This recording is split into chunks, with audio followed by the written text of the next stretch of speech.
Welcome to sweet stories upcoming రివ్యూలోకి వెళ్ళిపోదాం.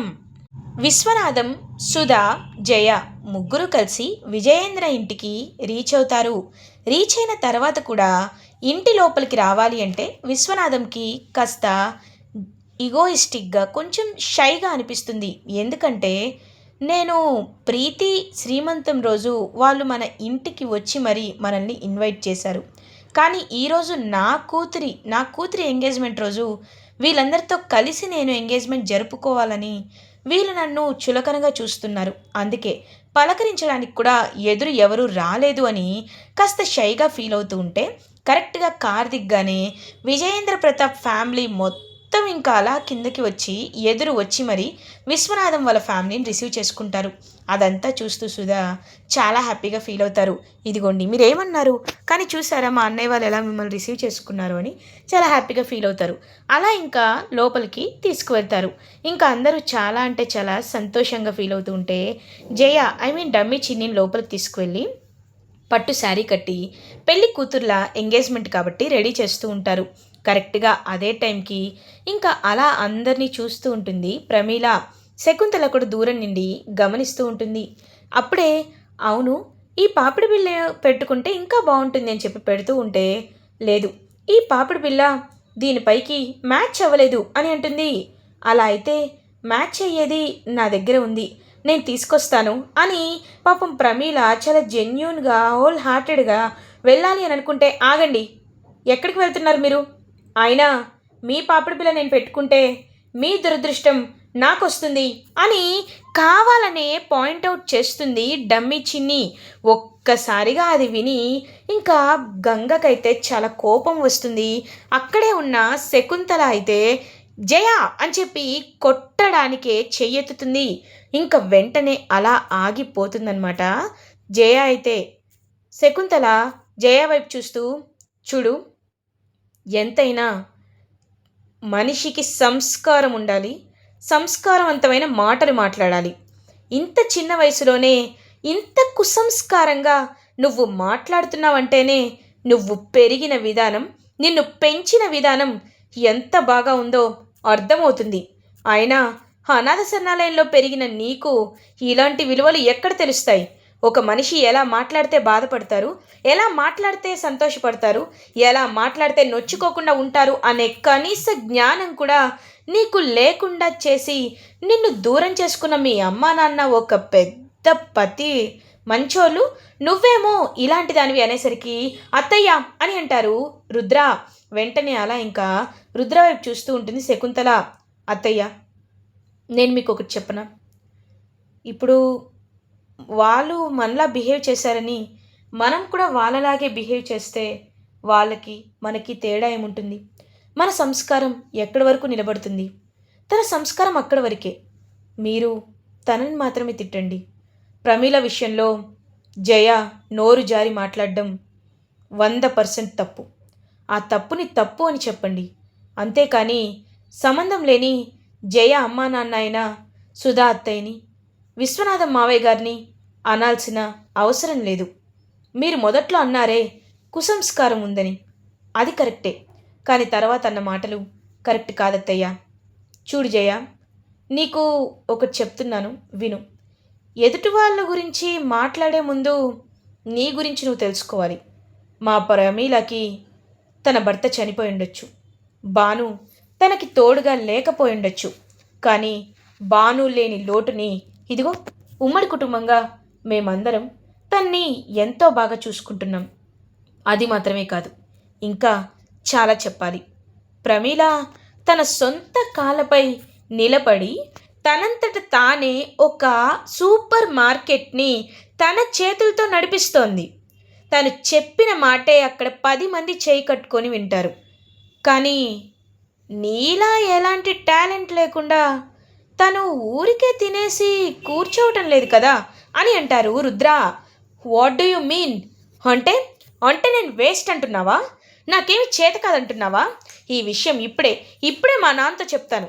అప్పుడు మా నాన్న నేనేం చేస్తారో తెలుసా అని అంటుంది. అప్పుడే ఇంక వెనక్కి తిరిగి చూసేసరికి అక్కడ క్లియర్గా విశ్వనాథం అంకుల్ అయితే నించొని ఉంటారు. ఇంక వెంటనే నాన్నగారు ఒకసారి చూడు, షట్ అప్ విన్నాను. అంతా విన్నాను. నువ్వేం చేశావో విన్నాను. ఇక్కడ ఏం జరిగిందో విన్నాను. చూడు, నువ్వు చేసింది చాలా పెద్ద తప్పు జయ.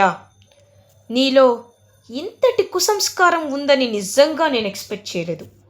నువ్వు ఇంత దిగజారి మాట్లాడతావని ఒక ఆడపిల్ల విషయంలో అనుకోలేదు. నా కూతురంటే నిలువెత్తు సంస్కారం ఉండాలి, కానీ నీలో ఏది సంస్కారంగా కనిపించటం లేదు అని అంటారు. నాన్నగారు అది చూడు, నువ్వు చేసిన తప్పుకి నిజం చెప్పాలంటే నేను ప్రమీల చేతులు పట్టుకొని సారీ చెప్పాలి. ప్రమీల, సో సారీ అమ్మా అని అంటారు. అయ్యో, మీరు మీరు నాకు సారీ చెప్పడం ఏంటి మావయ్య గారు? మీరు అలా చేయడం కరెక్ట్ కాదు బాబాయ్ గారు అని అంటుంది. లేదమ్మా, నా కూతురు చేసిన తప్పుకి నేనే సారీ చెప్తున్నాను. చూడు, what Rudra said is absolutely right. ఎందుకంటే ప్రమీల ఒక సూపర్ మార్కెట్ని నడిపిస్తుంది. భర్త దూరమైన తన కాళ్ళపై తను నిలబడుతుంది. కానీ నువ్వు ఏం చేస్తున్నావు? నీలో ఏ టాలెంట్ని గుర్తించకుండా ఇంట్లోనే ఊరికే కూర్చున్నావు కదా. నీకే టాలెంట్ లేదని నేను గుర్తించే కదా నీకు పెళ్ళి చేయాలనుకుంటున్నాను. ఆ విషయం నీకు తెలుసు కదా అని అంటారు. ఇంకా అలా చూస్తూ ఉంటుందన్నమాట సుధా.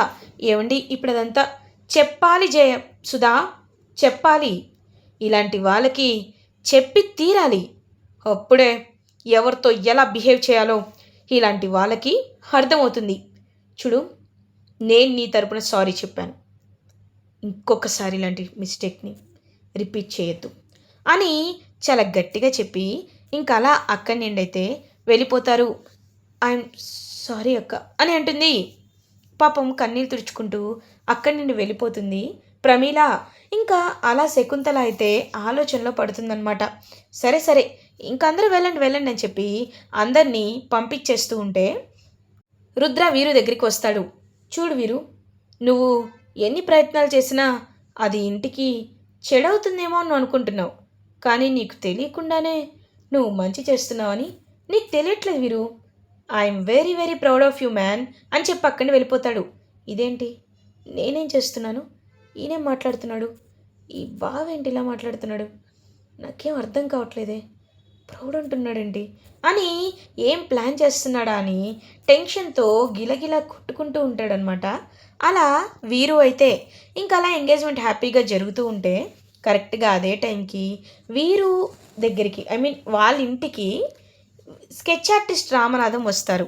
ఆయన ఎలా అయినా గంగే విశ్వనాథం కన్న కూతురు అని చెప్పే ప్రూఫ్ ఆయన దగ్గర ఉంటుంది కాబట్టి ఆ ప్రూఫ్ని తీసుకొని రావాలి అని చెప్పి ఇంటికి వచ్చేసరికి ఇంకా ఒక్కసారిగా వీరు అయితే అలా చూస్తూ ఉంటాడు.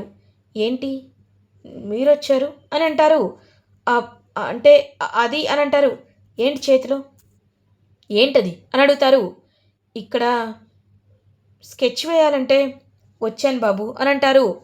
ఇక్కడ మీరు స్కెచ్ వేయాల్సింది ఎవరిది లేదు, మర్యాదగా వెళ్ళండి, లేకపోతే ఏం చేస్తానో నాకే తెలీదు అని బెదిరిస్తాడు. సరే వెళ్ళిపోతానని చెప్పి ఇంకా అలా అక్కడిని వెళ్ళిపోతాడు. ఏంటి, ఈ పెద్ద ఆయన ఏదో ప్లాన్ మీద వచ్చాడా లేకపోతే మామూలుగా వచ్చాడా? ఏదైనా ఈయన్ని ఒకవైపు కనిపెడుతూనే ఉండాలి, లేకపోతే ఎప్పటికైనా నిజాన్ని రివీల్ చేసే ప్రమాదం ఉంటుంది అని చెప్పి గట్టిగా ఫిక్స్ అవుతాడనమాట. అలా వీరు అలా జయ ఎంగేజ్మెంట్ అయితే ఎంతో హ్యాపీగా సాగిపోతుంది. జయ ఎంగేజ్మెంట్ అయిపోయిన తర్వాత అందరూ కలిసి కూర్చొని మాట్లాడుకుంటూ ఉంటారు. కరెక్ట్గా అదే టైంకి అత్తయ్య, ఇప్పుడు మీరు హ్యాపీయేనా అని అడుగుతారు. హ్యాపీగానే ఉంది రుద్ర, కానీ పోయినసారి ఆయన కలిసి భోజనం చేయలేదు, కనీసం ఈసారైనా భోజనం చేస్తారో లేదో తెలియట్లేదు అని అంటారు. అంతే కదా, మావయ్య భోజనం చేస్తారు, మీరేం కంగారు పడకండి అత్తయ్య అని చెప్పి ఇంకా మాట ఇచ్చి అయితే అందరం కలిసి భోజనం చేద్దామా అని అంటారు. చేద్దాం అని చెప్పి అనుకుంటుంటే మేము ఇంటికి వెళ్తాం అని అంటారు. వెంటనే ఒక్కసారిగా ఇంకా అలా షాక్లో ఉండిపోతారు. అదేంటి, నీ కూతురు ఎంగేజ్మెంట్ ఇక్కడ జరుగుతుంటే నువ్వు వెళ్ళిపోతానంటావేంటి విశ్వ? ఇప్పుడు ఇక్కడ అంత తప్పెవరు చేశారు అని అంటారు. ఇక్కడ తినాలి అంటే నాకు కాస్త కంఫర్టబుల్గా అనిపించటం లేదు, అందుకే అని అంటారు. "ఆ, అది కాదండి" అనేసరికి, "ప్లీజ్ నన్ను ఇబ్బంది పెట్టద్దు" అని అంటారు. "మావయ్య, మీరు ఎందుకు ఇలా ఫీల్ అవుతున్నారో నాకు అర్థం కావటం లేదు. కానీ ఒక్కటి మాత్రం నిజం. చూడండి మావయ్య, ఎంతైనా ఇది మీ కుటుంబం. మేము బాధ్యత తీసుకొని పెళ్లి చేశాం. మా మనసులో ఉన్న గిల్ట్ అంతా పోయింది. మీరు కూడా మీ మనసులో ఉన్న భారాన్ని తీర్చేసుకోండి.